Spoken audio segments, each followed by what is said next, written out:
राज्यसभा सांसद झालाय यासाठी उद्गार न्यूज कडून तुम्हाला अगोदर अभिनंदन. कशी का जाहीर झालेली हे नोंदणी होती, काय सांगा? माझ्या पक्षाने आणि राष्ट्रवादी काँग्रेस पार्टीची नेत्री, आमची सर्वांची लोकप्रिय नेत्री आदरणीय सुनेत्राताई पवार, माननीय श्री पार्थ पवार, माननीय श्री सुनील तटकरे साहब, माननीय छगन भुजबळ साहब, दिलीप वळसे पाटील साहब आणि खासदार प्रफुल्ल पटेल साहेब यांनी सर्वांनी मिळून पूर्व विदर्भामध्ये एक साधारण कार्यकर्त्याला संधी द्यायची म्हणून एक मताने निर्णय करून मला राज्यसभाची उमेदवारी दिली.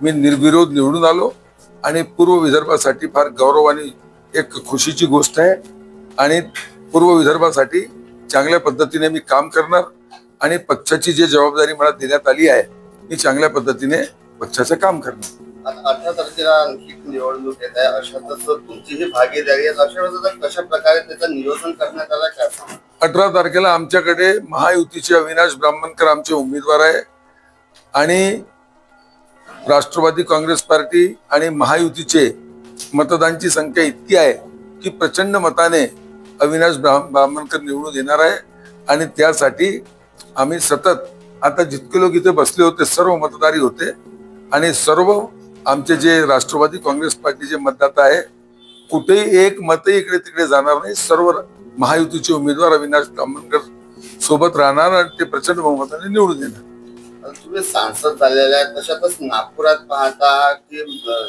राष्ट्रवादीचे कार्यकर्ते फुटत चालले, अशात कशा प्रकारे त्यांची जोडणी आणि बांधणी होणार आहे, काय सांगा? कोणत्याही पक्षात थोडाफार कमी जास्त चालते, पण पूर्व विदर्भामध्ये एक मोठा पद राज्यसभाच्या मला देण्यात आला आहे आणि मी खासदार प्रफुल्ल पटेल साहेबांच्या नेतृत्वामध्ये 35 वर्ष फक्त संघटनमध्ये काम केलेलं आहे आणि मला असं वाटते की ज्या पद्धतीने मला इतका मोठा पद पक्षाने दिलाय, मी चांगल्या पद्धतीने संघटनसाठी काम करणार आणि त्याचा परिणाम पार्टीच्या प्रगतीमध्ये होणार असा माझा विश्वास आहे.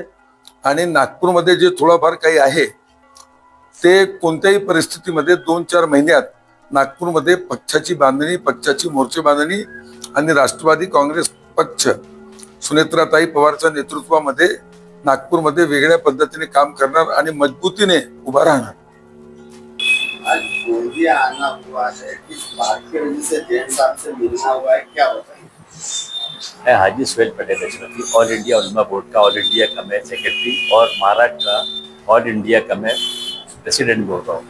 हमारा जो हमारे जो लोग हमारे साथ में आए, जैसे हमारे साथ में राजेश रड़ाऊ साहब है, लखन है, अल्ताफ भाई है, जावेद भाई है, जफ़र है और अपना हमारे भाई साहब है, असगर भाई है और अपना जफ़र है और अपना क्या नाम है शोएब है और हमारे भाई साहब और साले दोनों साथ में खड़े हुए. हम आने का मकसद हमारा यह है, हम राज्यसभा सांसद हुए राजू जैन साहब, हम उस उपलक्ष्य में हम ऑल इंडिया उलमा बोर्ड के जानिब से हम उनका सत्कार करने आए. इंसानियत के नाते लोग उसको अगर दूसरा रूप धारण करेंगे कि तुम इसलिए आए हो, वो लोग करते रहे, मुझे इससे कोई लेने देने नहीं. सिर्फ इंसानियत और भाईचारे के नाते मेरे व्यक्तिगत उनसे रिलेशन बहुत अच्छे हैं, आप सब लोगों ने देखे.